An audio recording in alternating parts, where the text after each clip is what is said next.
Louvado o nome do Senhor. Aleluias. Deus é bom, irmãos. Aleluia, Deus. A palavra de Deus, ela por si só gera cura. A palavra de Deus por si só, ela gera libertação. A questão é que chega alguns momentos da nossa vida que você não está nem enxergando nem ouvindo. É esse que é o problema. E aí entra o que? A ferramenta de combate, que é a oração. Então a oração, ela é para quem? Para quem está cego, para quem está surdo, para quem está caído, para quem está ferido, para quem está doente. E aí ele não tem forças por si só para poder lutar pela própria alma. É por isso que existe o sacerdócio, é por isso que existe a igreja. Jesus ele não estava falando de construir templos milionários, com detalhes em ouro, sons estéreis de última geração. Ele não estava falando disso. Na última vez que eu subi o monte, eu falei com o diácono Miguel Tecena, eu falei, os 12 discípulos eles não tinham noção do que Jesus estava fazendo. E hoje, se a igreja tivesse noção da responsabilidade que tem nos ombros de salvar milhões de almas da perdição eterna, irmão, seria diferente. Eu tenho certeza que seria diferente. Seria muito diferente. Louvado o nome do Senhor. Não estamos não. Então eu venho hoje pedir que os irmãos abram comigo no livro de Jeremias, no capítulo 31, a partir do verso 15. Amém? Aleluia. Jeremias 31, verso 15.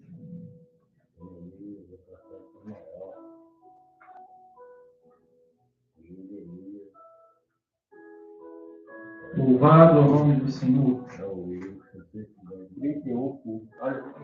A igreja se coloca de pé, na honra e glória do Senhor Jesus.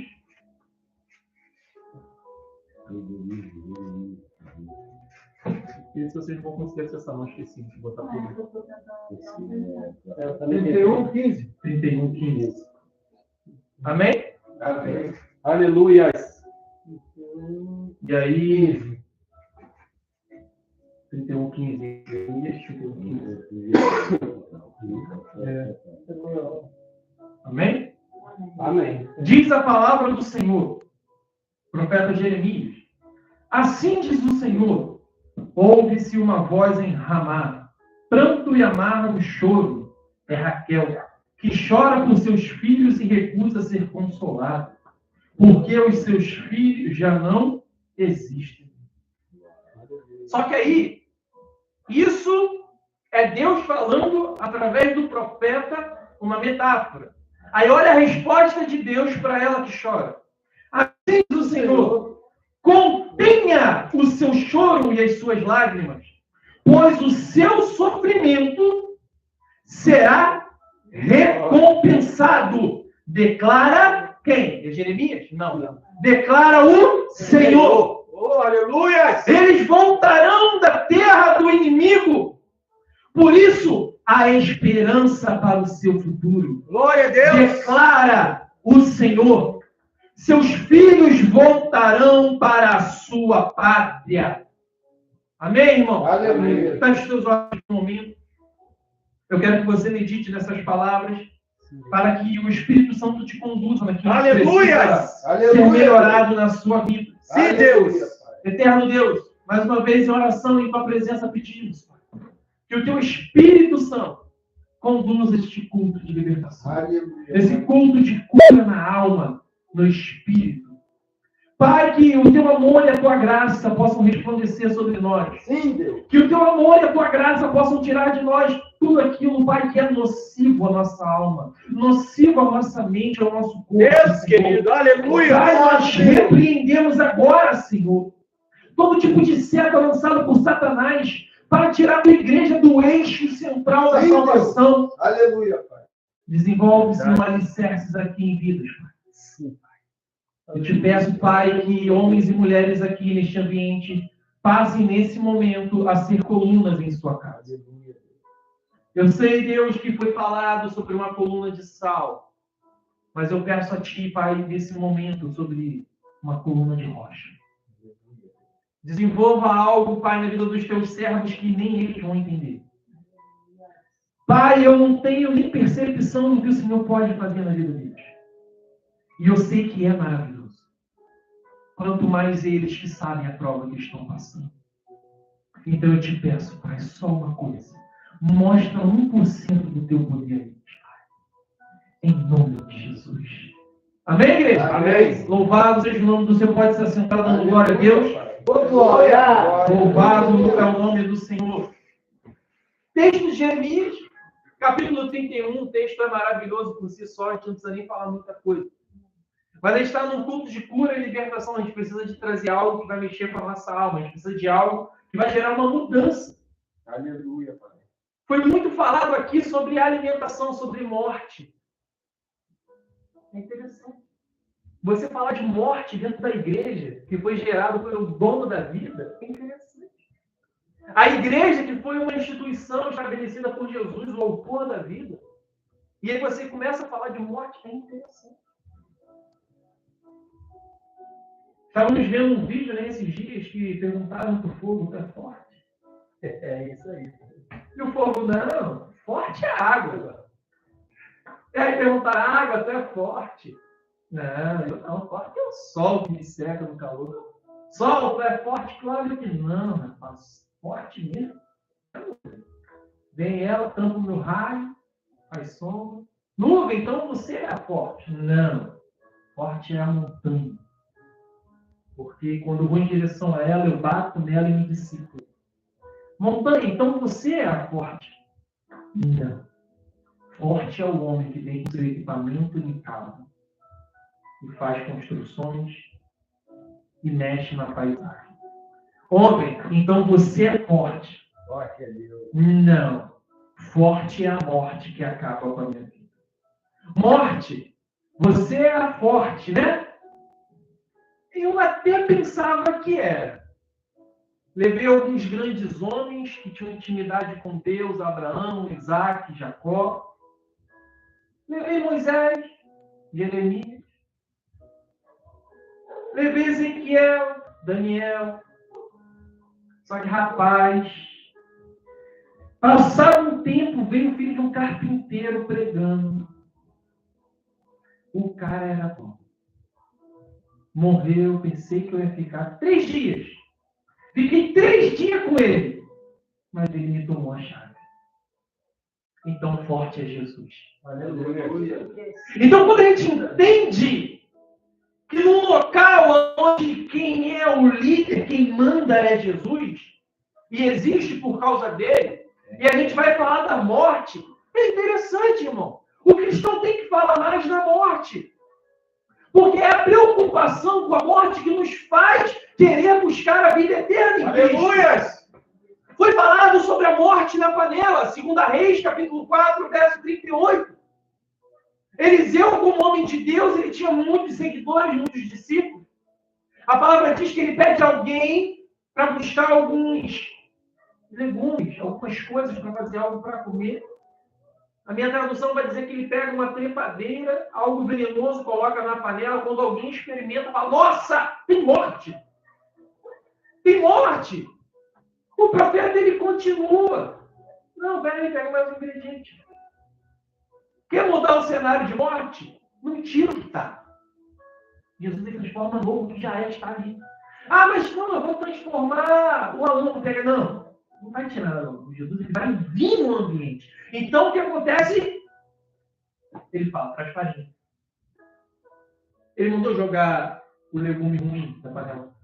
Não mandou. Ele falou, traz farinha. Ele abençoou. Eu falei, agora ficou gostoso. Estava faltando era sal. Estava faltando era sabor. Estava faltando textura. A palavra diz, irmãos, em Marcos 16, que quando você crê em Cristo, você pode comer coisas venenosas e não sofrerá danos. O que Paulo alerta nas suas cartas é que se você sabe que aquilo está oferecido a ídolos, você não deve comer por causa da sua consciência. Mas se você não sabe, não tem poder sobre você. Feitiçarias não têm poder sobre você. Você não sabe que aquilo foi feito para te destruir, não tem poder. Amém? Amém. Aleluia. A gente vai falando de morte e a gente ouve o servo de Deus falando sobre uma das coisas mais importantes que aconteceram no início dos tempos, que foi a destruição de 2 cidades, Sodoma e Gomorra. Nós temos vindo falando muito, batendo muito nessa tecla sobre a salvação no fim dos tempos. E o próprio Cristo falou que não haveria sinais maiores do que os sinais de Jonas e os sinais de Sodoma e Gomorra. Aí você para pensar. O que geraram as 2 filhas de Ló? Cada uma gerou um filho. Cada um gerou um primogênito. Só que tem um perigo. Ali ainda não existia a lei de Moisés. Ali eles viviam segundo a promessa de Deus. Então elas não podiam nem ser julgadas por um crime. Elas não estavam cometendo um crime. Amém? Amém. O que estava acontecendo é que elas estavam tentando preservar a linhagem do pai. Elas não tinham entendimento. Aí sabe aonde que o Espírito Santo me faz visitar? Quando Deus olha para Abraão e fala, será que ele tem justo? Será que tem alguém ali que é temente a mim? Porque o que eu vejo no cenário, Deus que é um Deus onisciente, onipotente, onipresente, ele está à frente. Ele está falando com Abraão naquele momento, mas ele sabe o que vai acontecer 10 dias à frente. Então ele sabe que as filhas iriam coabitar com o pai. E sabe o que acontece? São 2 tribos que dão problema para Israel no futuro. Os Moabitas e os Amonitas. Então quando a gente vê Deus falando para você, cara, não vai lá, é porque ele não está falando de um problema naquele momento. Ele está vendo lá na frente. É igual quando o pai fala para o filho, não faz isso. Não vai sair com teu amigo. Ele não está falando que aquele momento é ruim para você. Mas o futuro... Alguém já ouviu falar em contágio social? Sabe o que é o contágio social? O contágio social, vou dar um exemplo aqui bem prático. É quando o Alan escolhe quem vai ser amigo do cara. Isso é contágio. Ele gera contágio de boas pessoas para outra pessoa. É contágio social. Quem vai ter a liberdade de chegar próximo ao meu filho? Quando a gente gera um contágio social com boas pessoas, o que é gerado em nós? Boas coisas. Agora, se eu escolho para as amizades da Maria Eduarda pessoas ruins, o que vai ser gerado na vida dela? Mesmo que ela não queira, porque é um contágio. É um contágio social. Querendo ou não, a mente humana ela é influenciada por outras pessoas. Nós somos amigos, nós trabalhamos no coletivo. O cara que vive sozinho acaba em depressão. É um fato. É um fato comprovado pela ciência. Então ela vai, querendo ou não, ser influenciada. Aí o que acontece? Qual era a referência social das filhas de Jó? De Ló? O que tinha em Sodoma e Gomorra? Perversão, lascívia, inveja, sodomia. Tinha um nome específico para isso? Incesto. Então, o que acontece é que a referência, o contágio social, que era o que Deus já dominava, Abraão não dominava. E Abraão não salva mesmo. E aí eu vou voltar a uma esfera muito importante. A gente está no grupo de libertação. Nem sempre é para você orar por alguém. Nem sempre é para você interceder por uma pessoa. Em alguns momentos você tem que deixar o fogo de Deus vir sobre a vida dela para que haja libertação na vida dela. Porque que sabe o que aconteceu? Ele caiu na armadilha das próprias filhas. É a verdade. Todos esses problemas do passado vão trazer o quê? Contexto para o futuro. Esses problemas que geram deuses pagãos no futuro geram o pecado de quem? Dos filhos da promessa, que é Israel. Chegado o período da promessa, Israel não consegue se manter no eixo. Israel não consegue se manter no eixo. Mas por quê? A promessa era sobre quem? Sobre Abraão ou Ló? Abraão. Abraão não intercedeu por Ló, agora segura. Não intercedeu? Segura. Ué, quem pariu Mateus e balança. Você não pediu para proteger ele, para salvar? Agora tem que saber lidar com os moabitas, com os amonitas. Então a palavra vai dizer que chega um período que Deus está vendo que chamar a atenção não está adiantando. Puxar a orelha, enviar profeta para falar, não está adiantando. E ele está olhando para a descendência e está falando, meu Deus, o que eu vou fazer com esse povo? Deus falou, meu Deus. E aí você para pensar. Por que Deus poderia fazer se puxão de orelha não está adiantando? O que tu faz com o teu filho? Vamos botar de castigo. As crianças reclamam de ficar 7 minutos. Deus botou 70 anos. Falei para aluno esses dias, vou te deixar 10 anos de castigo para tu aprender. Tem hora que não é assim. E aí você para e voltar a pensar, quando chega esse momento, quando chega o momento aonde vai iniciar esse castigo, ele levanta um menino, Jeremias. E aí Jeremias pregando numa parte, Isaías em outra região. Nesse momento, começam a se levantar profetas comprados.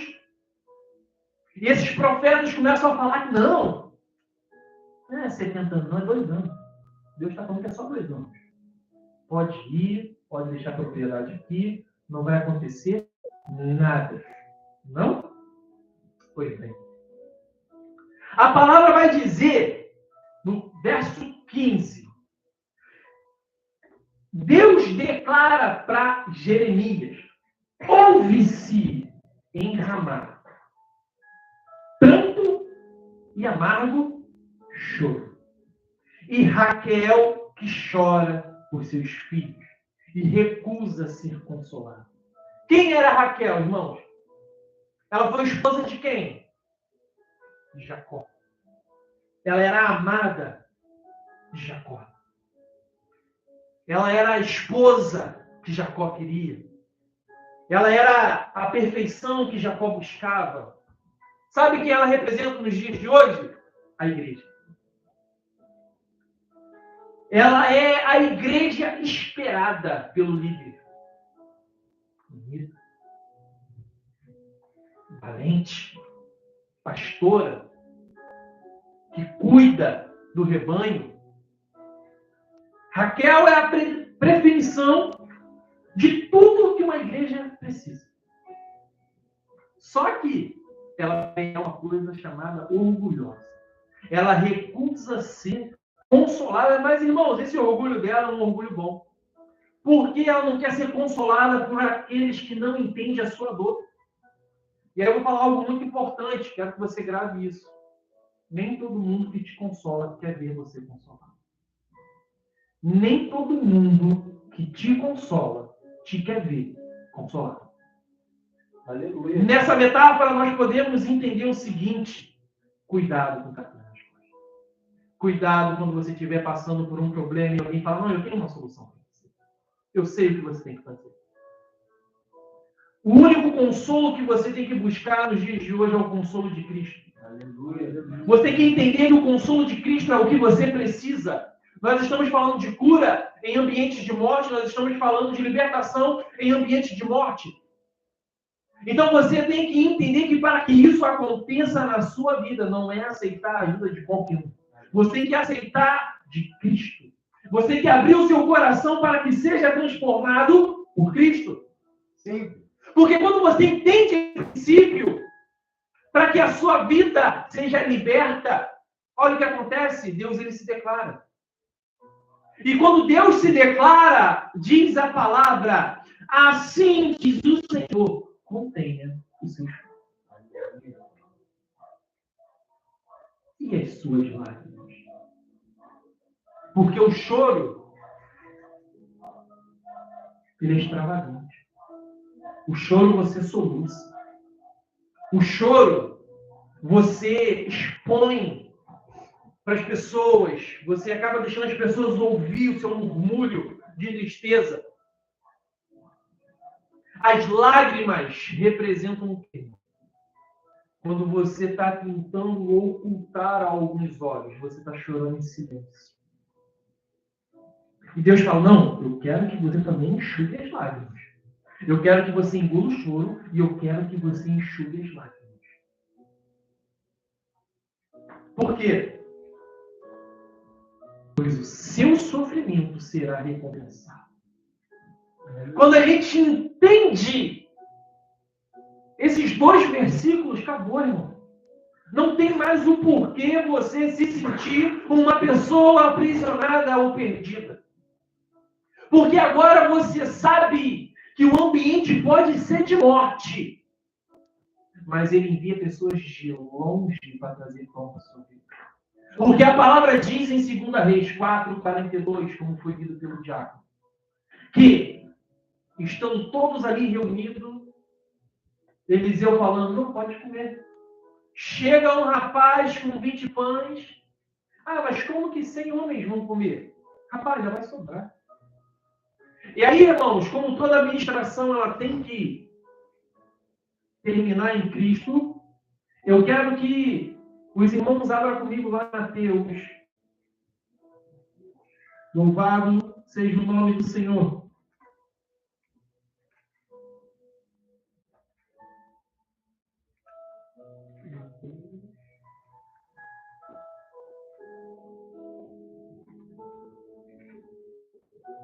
(14), verso 13.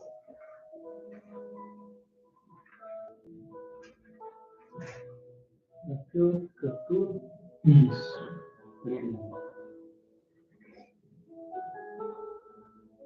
Amém? Amém. Diz assim, ouvindo o que havia ocorrido, Jesus retirou-se do barco. Em particular para um lugar deserto. As multidões, ao ouvirem falar disso, saíram das cidades e o seguiram a pé.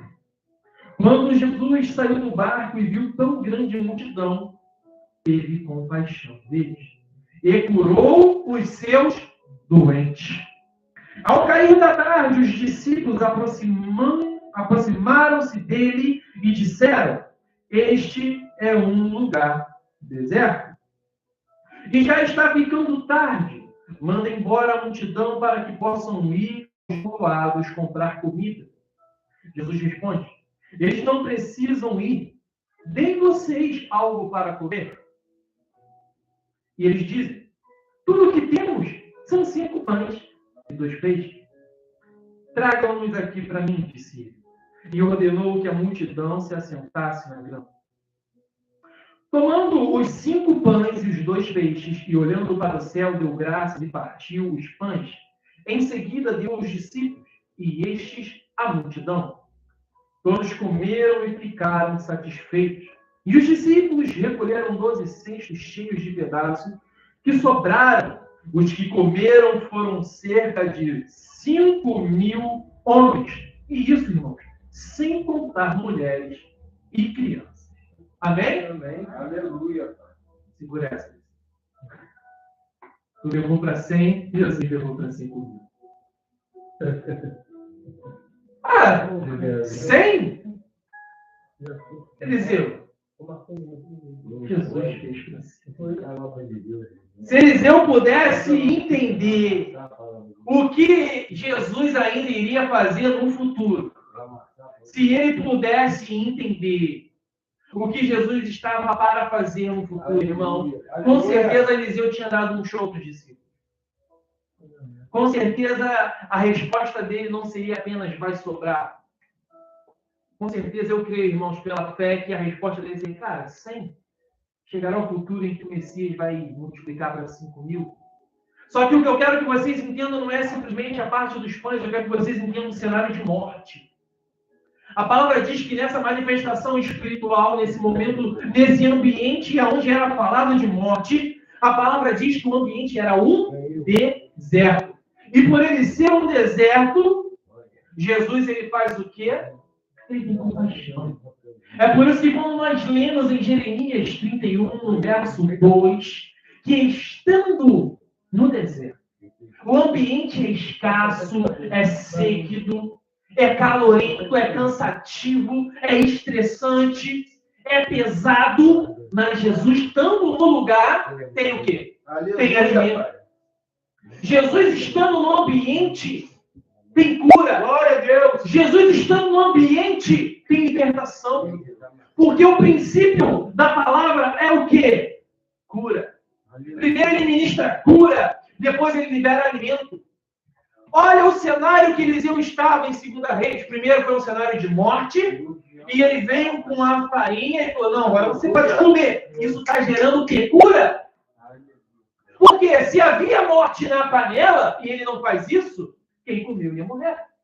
Amém? Amém. É o mesmo cenário de Jesus. A diferença é que tem mais ou menos 4.900 pessoas a mais. E aí, quando você entende que o nosso Jesus ele é um pouquinho maior, e você começa a confiar nesse poder, irmão, está perdendo o quê? Você está com medo de avançar por quê? Ah, sentiu dor. Aleluia. Porque você não serve a um Deus de pau, um Deus de madeira. Você não serve ao dinheiro. Você foi liberto dessas coisas.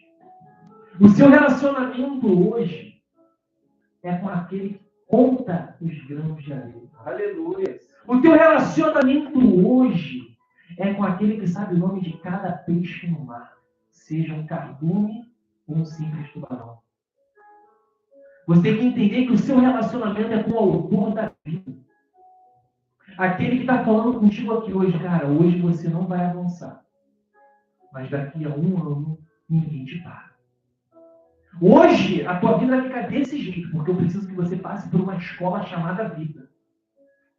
Mas daqui a 1 ano, se você esperar o tempo do Senhor, cara, ninguém te para. Ninguém vai te reconhecer. É por isso que eu fiz essa analogia. O irmão falou, né? O irmão ajudou o rapaz. A primeira coisa que o ser humano faz é analisar a vestimenta. A primeira coisa que o homem e a mulher vai fazer na hora de ajudar alguém é ver se a pessoa realmente não está vivendo uma vida fingida ou não. E aí, pela roupa, ela quer tentar avaliar as condições da pessoa. Mas aí, sabe o que Jesus faz? A palavra de Deus não fala de roupa em nenhum momento. Ela fala de coração. E quando a gente entende que o nosso relacionamento com Jesus, o nosso, é coração com o Pai, como que eu vou julgar o próximo pela roupa? Se eu peço a Deus para avaliar o meu coração, por que eu julgo pela roupa? Por que eu espero que a pessoa esteja mal vestida, suja, fedorenta para poder ajudar? Não, claro que não. Se a pessoa está pedindo ajuda, é porque ela precisa. Se ela está mentindo, aí a gente invoca o texto de Ezequiel. A palavra em Ezequiel diz o seguinte: tendo uma espada para vir contra a vida de alguém, Deus alertando ao profeta e mandando este alertar a pessoa, e ele não alertando, a pessoa perece. O sangue dessa pessoa está na mão do profeta. Porém, se o profeta avisou, o sangue é por conta da pessoa. Ou seja, você está se livrando de culpa, irmão. Se você fez a sua parte, você não vai ficar mais pobre por causa de R$2. Você não vai ficar também mais rico por causa de R$2. Então faça as palavras do diácono as minhas palavras. Faça.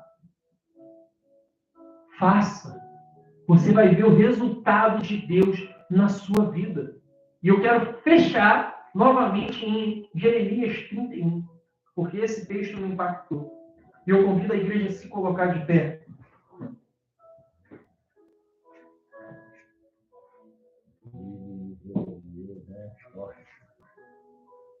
Quero que pode colocar a Bíblia no seu assento. A gente já vai partir para a oração. O texto que a gente vai fechar, esse culto abençoado, é em Jeremias 31, verso 2. Assim diz o Senhor: o povo que escapou da morte achou favor no deserto. Aleluia. Você vai embora hoje para sua casa com esse texto na sua cabeça. Toda vez que você olhou, o celeiro está ficando vazio. As reservas estão ficando poucas. Você fala, tomara que fique um deserto. Sabe por quê? Porque o deserto tem banquete para você. Aleluia. O deserto tem milagre te Glória a esperando. Deus. O deserto tem o autor da vida preparando tudo para você. Ah, não, mas eu tenho que fazer. Não. Definitivamente você disse há um tempo atrás que entregou sua vida para Jesus. Então eu só quero tirar esse momento para te lembrar disso. Que você entregou a sua vida inteira. Não foi só as horas livres do seu dia. Não foi só 50% da sua casa. Um filho sim, um filho não. A esposa sim, o esposo não. Um lado da casa sim, um lado da casa não. Não. Você entregou tudo.